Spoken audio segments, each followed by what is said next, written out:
deportation plan, he's asking the nation's highest court to allow him to resume use of the Alien Enemies Act to deport suspected gang members to El Salvador. We want to get into this more with Marine Corps veteran and Borders vet founder Kate Monroe. Thank you for being here, Kate. You know, Happy to be here. what would it mean for Trump to have the backing of the nation's highest court on this issue? Obviously, something that he's after.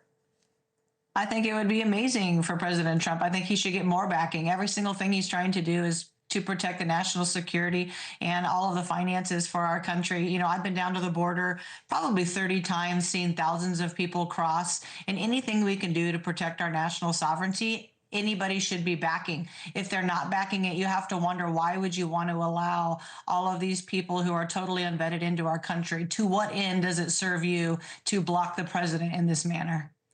Yeah, I was interested in your group, Border Vets, organizing border wall repairs from veterans volunteering their own time and resources. That's quite impressive. So why is the work so important to you and everyone you're working with?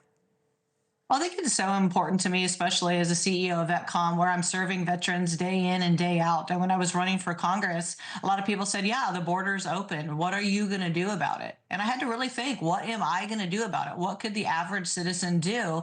And I said, you know what? Razor wire is not that expensive on Amazon. You can get yourself some gloves, some wire cutters, some zip ties.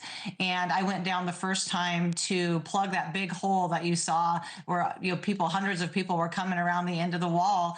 And then that sort of was like striking a match in a dead forest. And all these veterans said, hey, if Kate can do it, we can do it. And one by one, we kept getting bigger every time we went out. But I think the impetus to go and to close the wall was because veterans were being set aside in VA HUD-VASH, and homelessness was rising in the veteran community because we were started to house all these illegal migrants. And we just said enough is enough.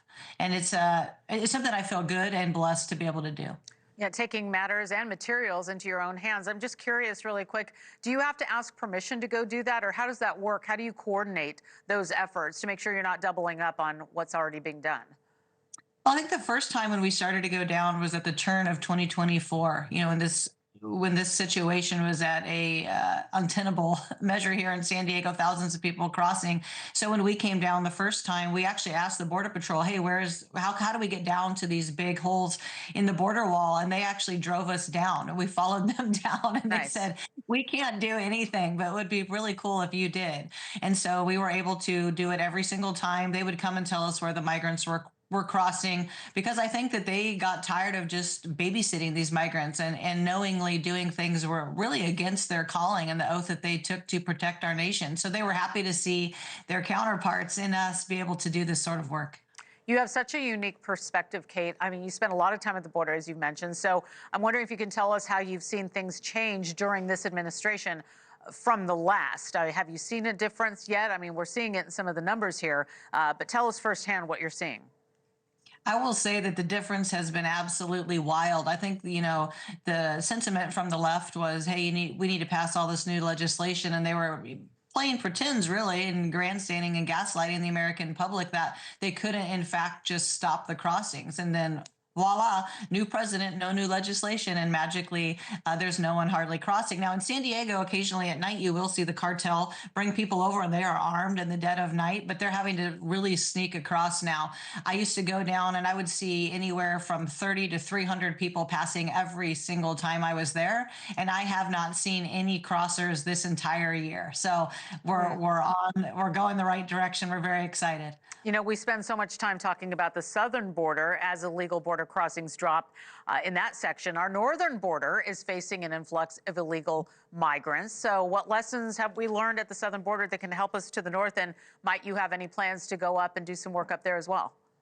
We have been called actually to go up north. A lot of people said, hey, if it worked down here in San Diego, you know, why can't we just spread this love, if you will, up to our northern border? I don't know exactly when we can make it up there. It is quite costly to mobilize us all the way from San Diego. If somebody wanted to step in and support our journey, we'd be happy to go. But I think really what it's taking now is you're seeing that the military is being deployed down to the southern border. I started saying this, that we should do this a year and a half ago, because it sets a tone for the rest of the world to say, hey, we are not standing idly by. We're not going quietly into the night. Our military is here. And I think that we need to deploy their military and our military wherever there are open spots in the northern border as well. But you also see people coming Okay. right off of boats.